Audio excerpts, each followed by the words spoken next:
नमस्कार. Funny Pravin YouTube चॅनलवरती आपलं स्वागत आहे. जे सिडकोचे अध्यक्ष संजय शिरसाट सर यांच्याशी जे एबीसी माझाचे पत्रकार आहेत त्यांनी परत एकदा मुलाखत घेतलेली आहे किंवा सिडकोचे जी घराच्या किमती जाहीर झालेल्या आहेत, काही ठिकाणी हे अव्वाच्या सव्वा आहेत. म्हणजे काही ठिकाणी एवढ्या आहेत की हे सामान्य गोरगरीब जनता ही घरे घेऊ शकत नाही. तर या घरांच्या किमती कमी होतील का, याच्यासाठी काही निर्णय घेण्यात येतो का?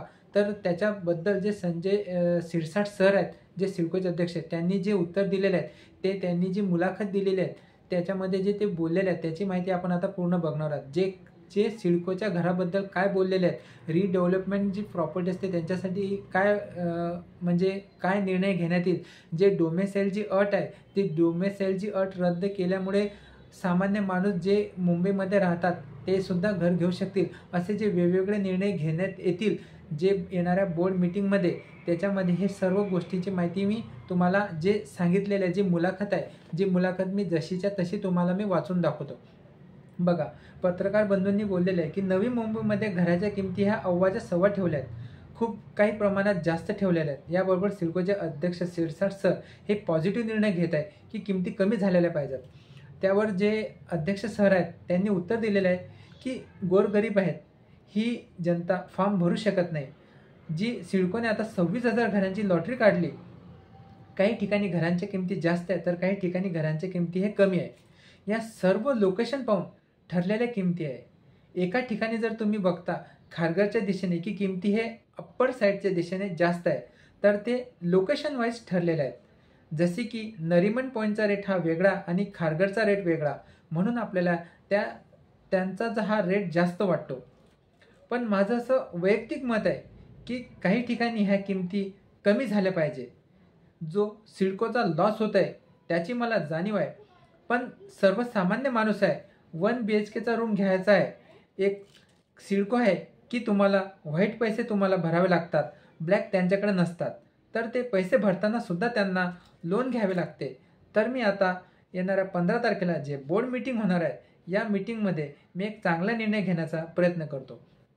बघा, सर्वसामान्य जनतेला जे घर घेता यावं ते लोन करून घर घेतो आणि त्यांना घर घेताना खूप म्हणजे जास्त लोन पैशांची जुळवाजुळव करावं लागते आणि घराच्या किमती ह्या जर जास्त असल्या तर त्याला आणखी पैशाची जुळवाजुळव करावं लागते. तर ही अडचण त्याच्याकडे निर्माण होते. हा जो घरांचा वाढलेला जो दर आहे, काही ठिकाणी वाढलेले आहेत, काही ठिकाणी कमी आहे. खारघरला 2 BHKची घरे 97 लाख देण्यात आलेली आहे आणि वाशीलाही 74 लाख रुपये देण्यात आलेले आहे. खारघरला EWS आणि LIGच्या किमतीसुद्धा 48 लाख रुपये ठेवण्यात आलेले आहे, EWS आणि LIG दोन्ही कॅटेगरीमध्ये. तर हा त्याच्याबद्दल काही निर्णय घेण्यात येतील. पत्रकार बंधूंनी त्यांना दुसरा प्रश्न विचारलेला आहे की सिडकोच्या ज्या अटी आहेत की त्या अटीमुळे अडचण निर्माण होते. बघा, सिडकोच्या ज्या फॉर्म भरताना ज्या अटी सांगण्यात आलेल्या आहेत त्या कोणकोणत्या अटी असतात. अशा प्रत्येक अटी असतात की काहींना त्या अटीमुळे फॉर्म भरता येत नाही, पण त्या अटीमुळे सुद्धा फॉर्म भरता यावं, ह्या जे काही अटी आहे ते अटीला आता शिथिल करण्यात येतील. तर त्या कोणत्या अटी आहेत ते आपण बघू. बघा, शिरसाट सरांनी उत्तर दिलं, अटी भरपूर आहे, अटी जास्त आहे. मी एक वेगळा निर्णय घेण्याच्या मानसिकतेत आहे. ज्याचं एक घर आहे त्याला दुसरं घर घेता येत नाही. ही अट आपल्याला कशासाठी पाहिजे? कुटुंबाचा विस्तार होत आहे.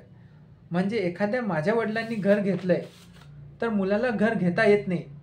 हे जे काही अटी असतात ना, हे ते आता शिथिल झाल्या पाहिजे. त्यालाही आता दुसऱ्या घराची गरज आहे. त्याने 10x10च्या रूममध्ये दिवस काढले, मुलगा मोठा झाला, त्या बापाला मुलाला दुसरं घर घेऊन घ्यायचं आहे, मग त्याने घेऊ नाही का?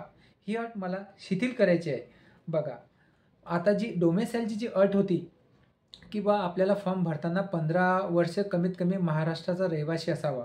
या 15 वर्षाच्या रहिवासीमध्ये काही जण हे फॉर्म भरू शकत नाही, कारण की त्यांच्याकडे डोमेसाईल सर्टिफिकेट त्यांना मिळत नाही. पण आता ही अट आहे, ही अट शिथिल होण्याच्या मार्गावरती आहे. आधी घर असेल तर दुसरं घर घेता येणार नाही, ही अट मला शिथिल करायची आहे.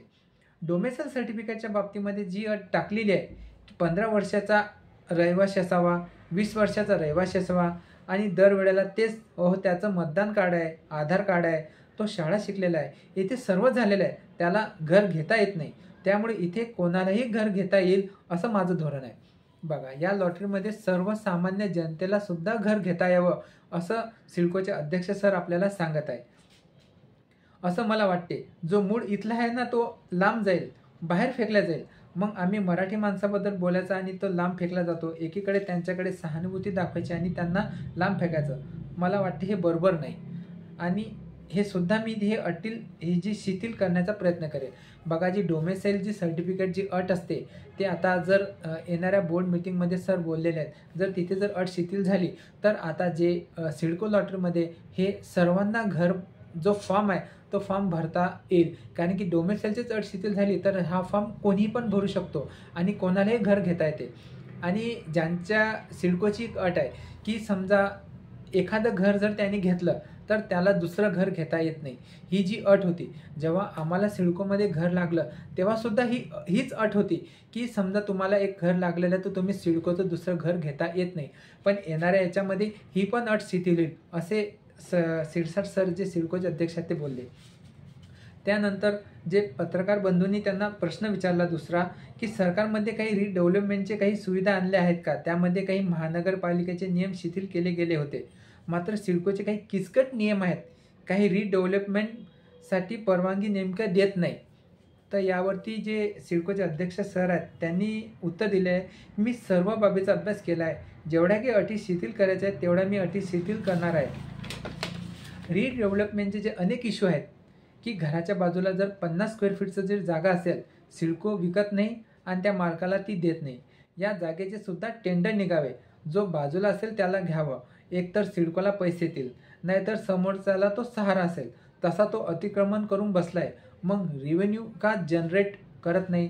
आणि हा प्रश्नसुद्धा आम्ही आग्रहाने सोडवण्याचा प्रयत्न करणार आहोत. बघा, असे हे जे वेगवेगळे निर्णय आहे, जे हे येणाऱ्या बोर्ड मीटिंगमध्ये अध्यक्ष सर घेतील. आणि जी सिडको लॉटरीमध्ये ज्या घराच्या किमती वाढलेल्या आहेत, जसे की Vashi, Kharghar sector 14, Kharghar railway station, काही ठिकाणी असं बोललं जाते की बामणडोंगरीला सुद्धा घराच्या किमती वाढलेल्या आहेत. 38 लाख रुपये 1 BHKची किंमत तिथे ठेवण्यात आलेली आहे. तर येणाऱ्या बोर्ड मीटिंगमध्ये जर अशा घराच्या किमती जर कमी झाल्या, तर जे फॉर्म भरणारे जे म्हणजे जे आपण फॉर्म भरू, त्यांना जे घराच्या किमती कमी झाल्या, तर त्यांना पैशाची जुळवाजुळव करायची गरज लागणार नाही. कमी किमतीमध्ये घर मिळेल.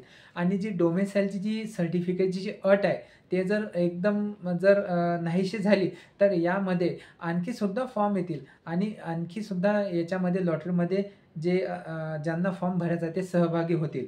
आणि हे रिडेव्हलपमेंटचे इश्यूसुद्धा हे सर बोलले की आता बोर्ड मीटिंगमध्ये घेणार आहेत.